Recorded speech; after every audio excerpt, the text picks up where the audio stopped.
Nobody starts there.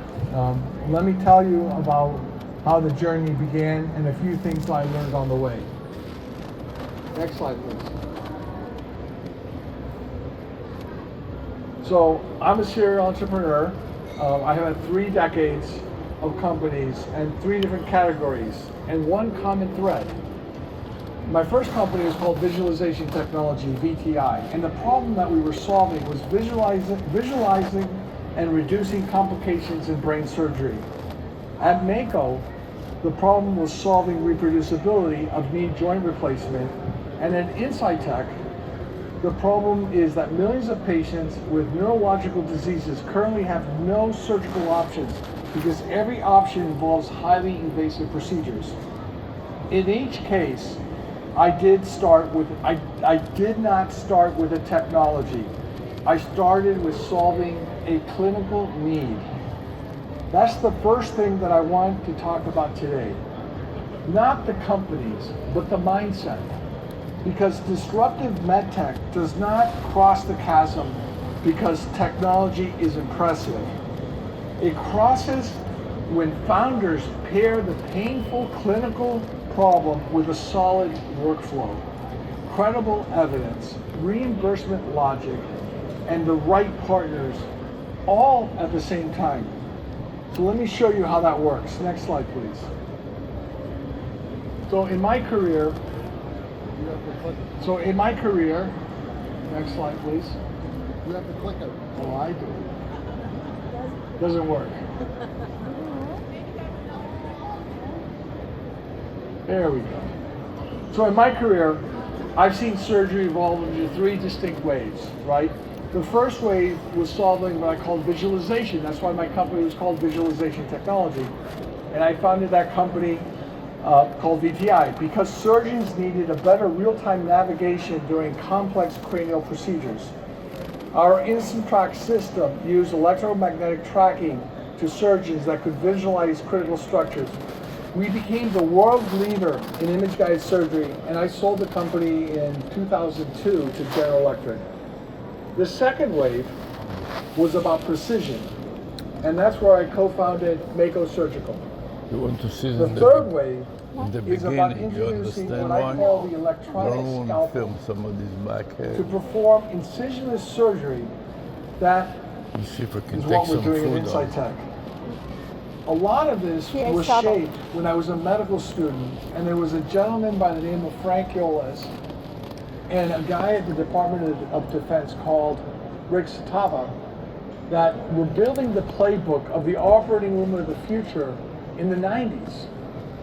And a lot of it had to do with visualization, and a lot of it had to do with building systems, interoperative technology that allows you to get better, accurate, more precise, smaller incisions.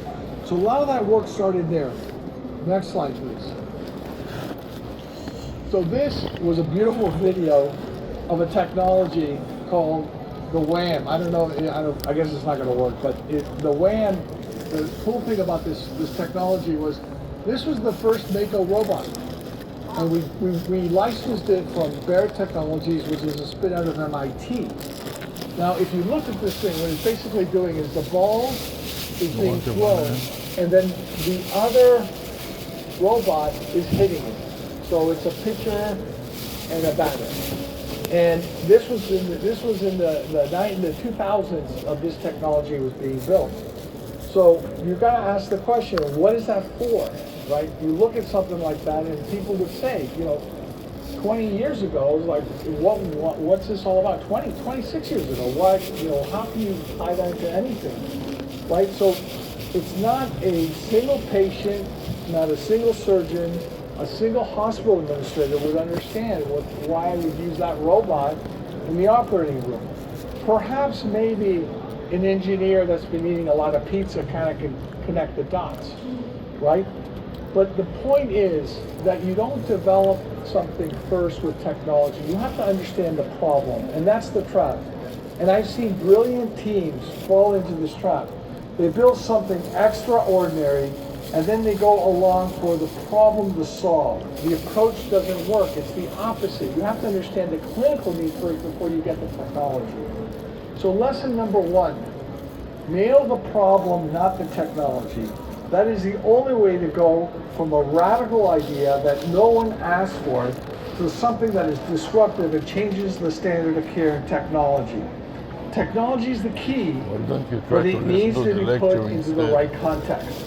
Next slide. You just responded.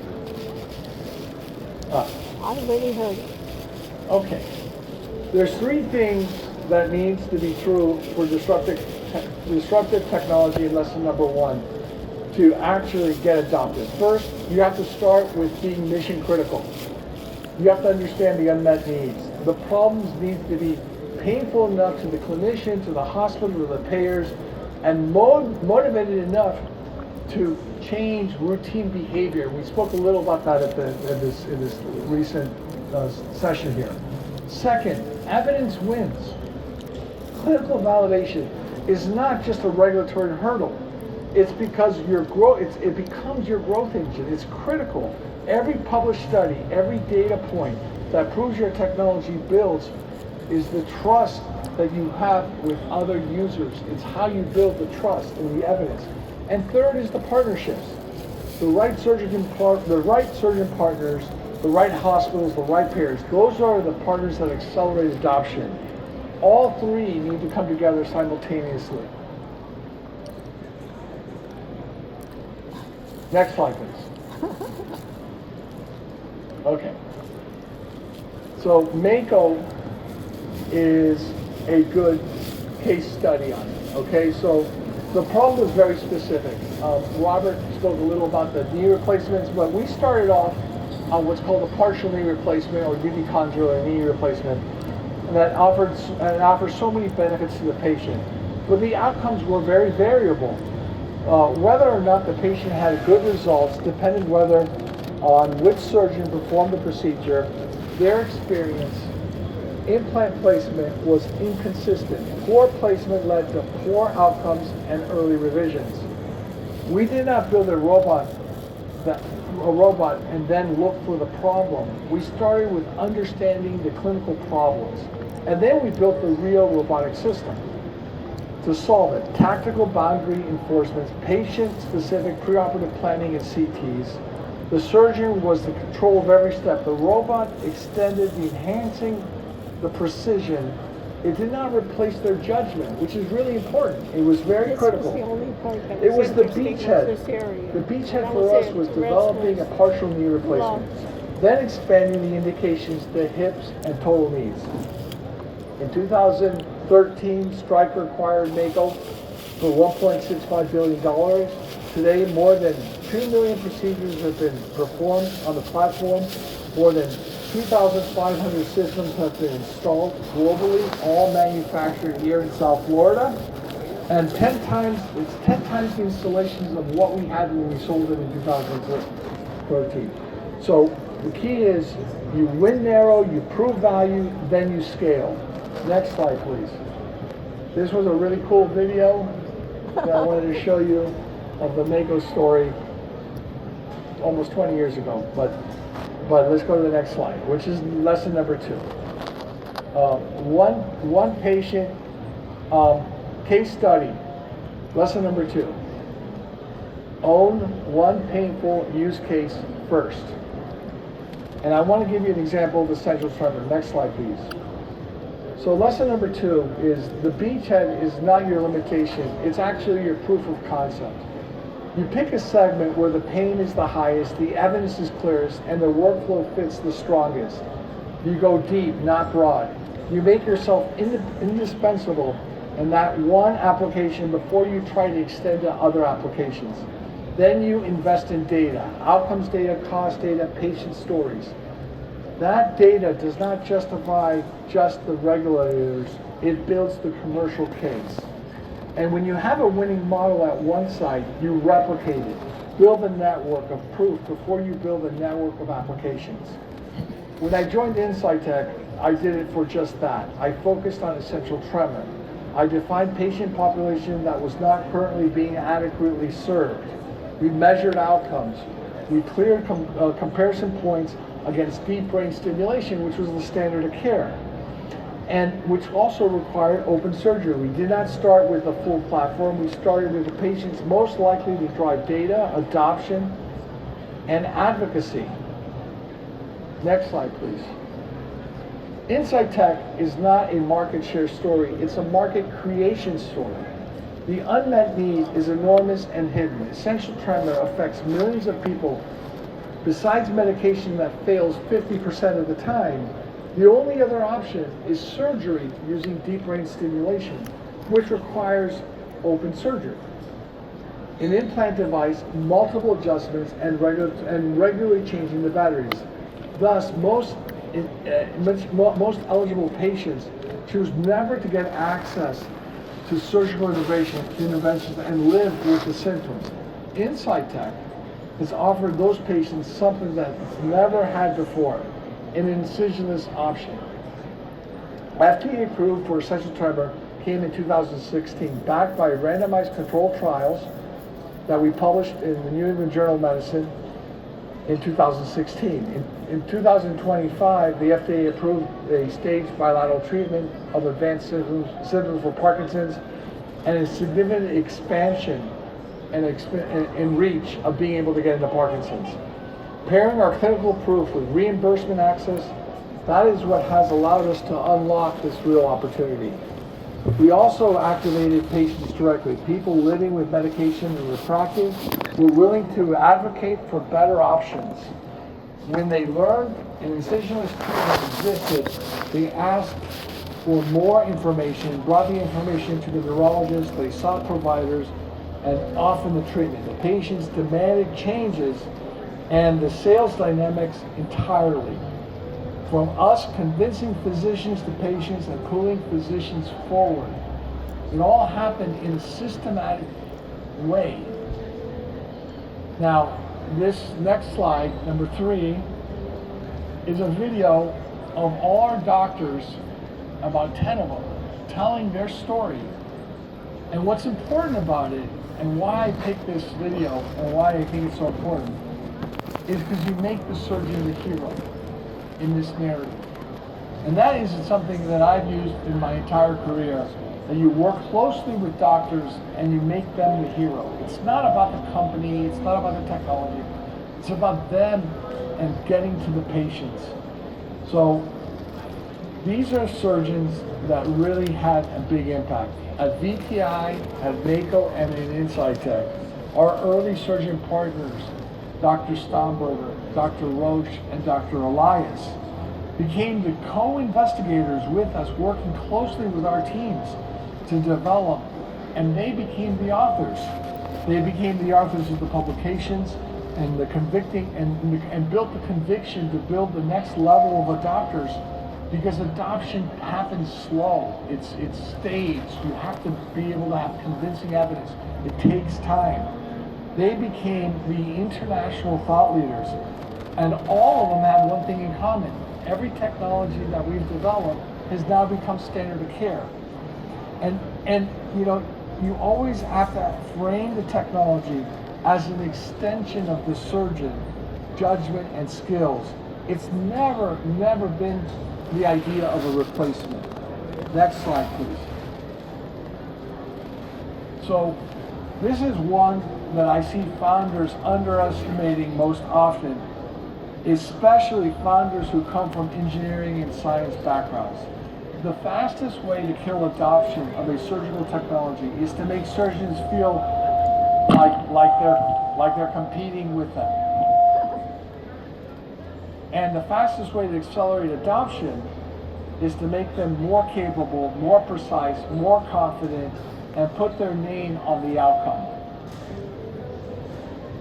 Next slide, please. There's no slide.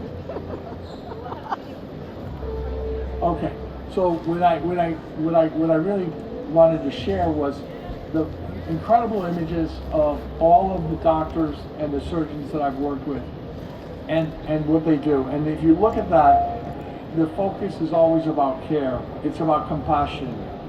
You know, I tell the story about the surgeon being the hero, and truly means, because without the surgeon's buy-in, you get nowhere. And that, I think, is really important. And I look at all of the patients that are in the table, and I thank the patients.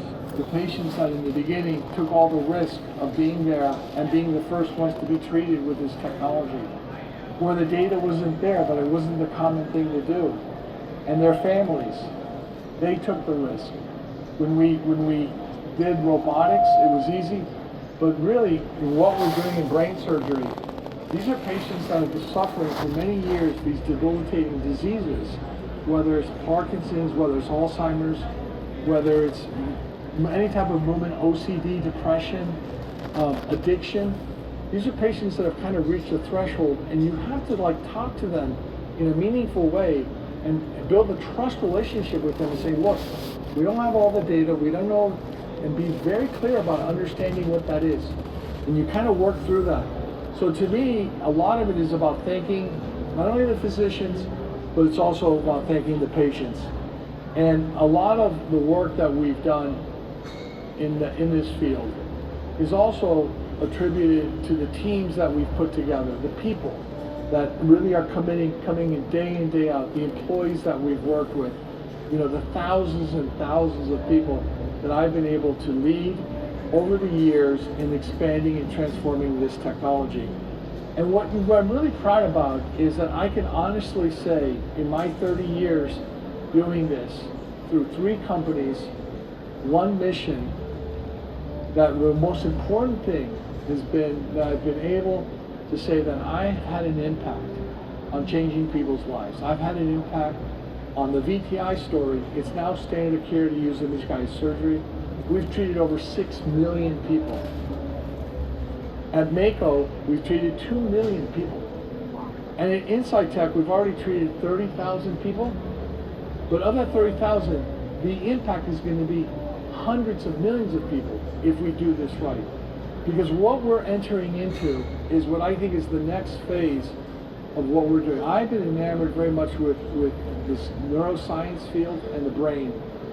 And I truly believe that the circuitry of the brain is just being discovered with electronic, with ultrasound pulses. This concept of being able to change at the cellular level different types of functions in the brain is absolutely in its infancy. And we're really starting to see the beginnings of patients that all of a sudden we treat them in a certain target, and then all of a sudden their addictions are going away, or their Parkinson's is being improved. We're developing drug deliveries where we can open up the blood-brain barrier for the first time. And not only can we see the drugs go in, but we're also seeing the plaques in Alzheimer's going out.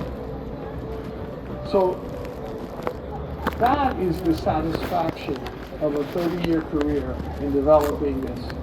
And the satisfaction knowing that we can have so much more to do, so much more impacts. But there's so many of these hurdles that you go through. But those hurdles are worth it at the end of the day. They're worth it. And the new challenges that we're going to be facing on this whole space of artificial intelligence and deep learning and all these type of things, they're worth it. We have to know how to kind of integrate those things in.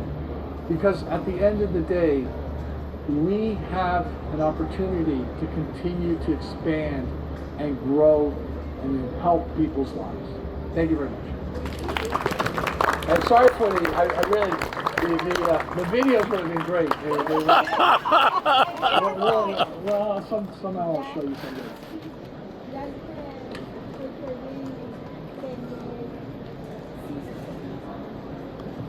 I'm sorry?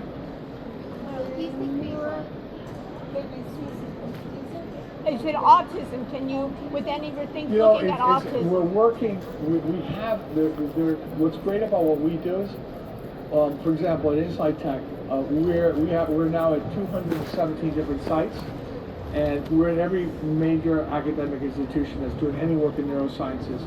There's Yale University, for example, has a real big program on autism, been funded by Bayshore, which is Sergey Brin's family office. We work very closely with that team, and we're trying to see how we can do a study So we're excited that maybe there might be something there. These are the types of things that we're progressing towards and trying to understand these types of disease states. I think the brain disorders are something that's really something we seriously front and center, and changing behaviors. We're seeing these addictions, kids on their phones and all these things and all these type of things that are happening. It's like gambling, these type of things is that we have to figure out how to solve these problems. So we think that recircuitry of the brain is going to happen, and Insight Tech is a big part of that, and we're excited to be doing that.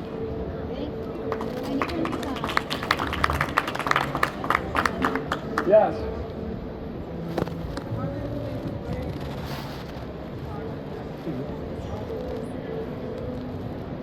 Thank you, Rachel. How do you think brain implants will impact the field, and if you're planning to get involved in brain implant space? I'm sorry. Can I ask you a favor? I have this here. So see if you can get the video. I want to show the one video. You have the video? I want you guys to see the video. Okay. All right. All right. You want this one? Which one do you want? This one. This Volume. I need volume. Audio. one? You can sing, huh? And now no sound? It's amazing. Can you start from the beginning? The Tell him sound to has raise go the. up. Raise it on. Start from the beginning. Get the sound. You can get brain surgery with gaming videos.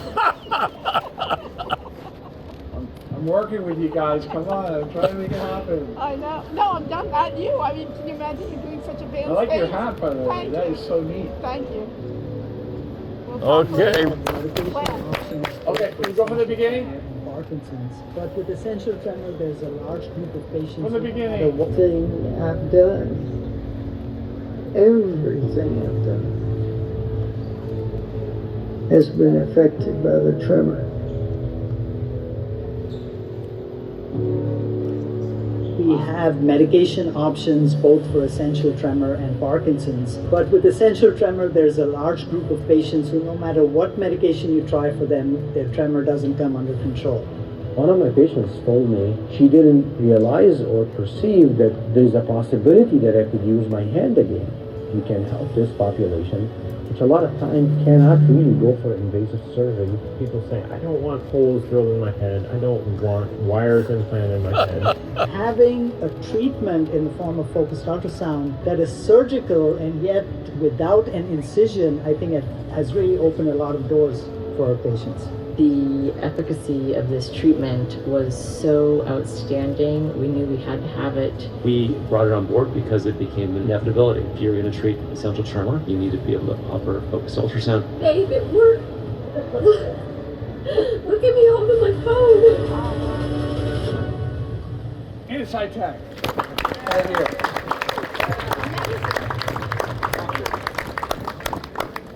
The video was great. Was that good video? Fantastic. Oh, maybe I have another video. Yeah. You want to see another video? We're out of time. Dr. Ferrer, thank you so much. Thank you. So much. Thank you. A lot of you guys don't know, but Dr. Ferrer is known as the godfather of medtech. So it's incredible to see what his companies are doing. Thank you so much. That was incredible. For our next fire chat, we're gonna have our current chief medical officer at eMed, a Miami-based digital health company backed up by NFL legend Tom Brady, who serves as eMed's founding chief wellness officer and investor. I wish we were trying to get this guy to get here. I brought a football just in case, but I guess that's not going to happen. It's the New England in me. Maybe at World Cup. So the bios: Dr. Oren Mechanic, MBA, is a physician leader and clinician with distinguished record in academic medicine, healthcare innovation, and clinical practice.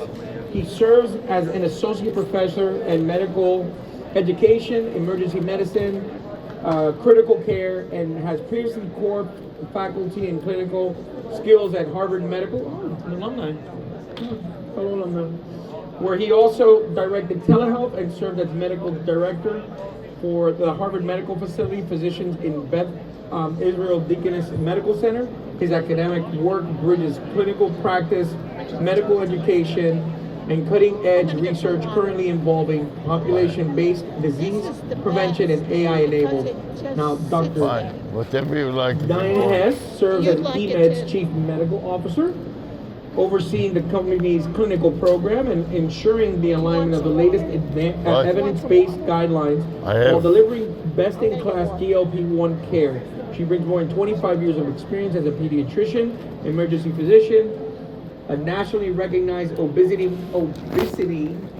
medicine specialist, a diplomat of the American Board of Obesity Medicine. Dr. Hess helped shape the field as a founding member of the ABOM Board of Directors and was among the early physicians to integrate GLP-1 therapies into patient care. She is widely recognized for her work in obesity medicine, public health education, and translating complex medical science into clear, trusted guidance for patients and in public. Thank you so much for joining us. You both have your mics.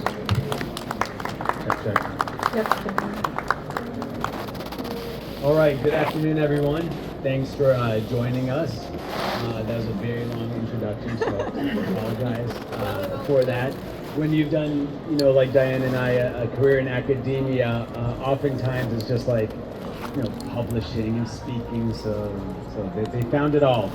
All right, so welcome. Out of first disclosure, because I know there's a lot of information, I'm actually the past Chief Medical Officer at eMed, so I do believe that everyone has, unconscious biases and all that, so just keep that in mind. I am a practicing physician, and I'm passionate about population health and how do we make systems better and more cost effective and keeping things evidence-based, so sticking to the science and facts and a little bit less of